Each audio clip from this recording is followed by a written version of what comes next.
Marco Rubio's speech was a pure appeal to Western culture. My favorite part was when he said that American cowboys came from Spain.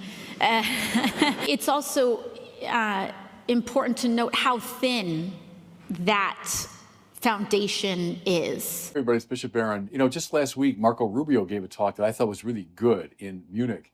He was talking about the shared culture of Europe and America. He referenced Gothic cathedrals and Dante and Shakespeare and even the Beatles. His point was, we got to get beyond just our political differences and find our sources in the great culture that unites us. And then he took a further step that was very much in line with Pope Benedict XVI and Christopher Dawson, namely that culture is grounded in cult. At the root of all culture is something like religion. And so he wasn't afraid to reference the Christian faith as a key element in giving rise to the shared culture of Europe and America. So a really good speech, I thought.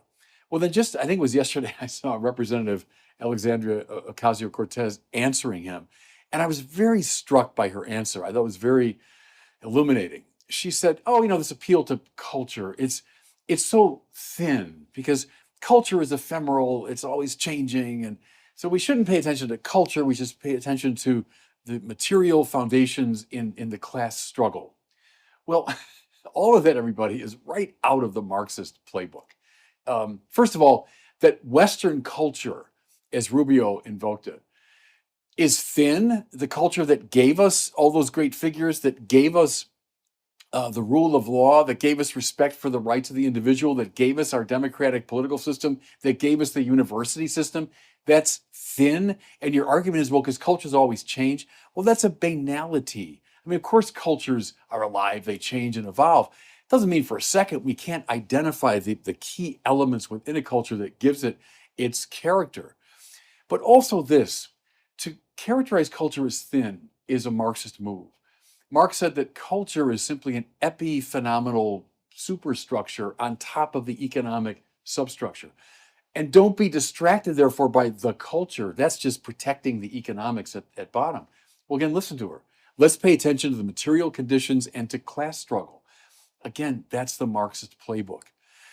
What's worrying me, everybody, is the extent to which political leadership on the left in America is becoming unapologetically Marxist. The mayor of New York City, the warmth of collectivism. He's calling for the confiscation of private property, of seizing the means of production. All language right out of the Communist Manifesto. Might I encourage followers of, Mayor Mamdani and AOC, talk to some of them. They're still alive, some of them. The people that fled Marxist tyranny in Europe. People laboring under it to this day in Cuba, North Korea, Venezuela, etc. And then this too. It concerns me not just as someone who follows politics, but as a bishop of the Catholic Church. Marx himself said the first critique is a critique of religion, and his political adepts followed him. The first thing that the Marxist tyrannies went after in most cases was religion.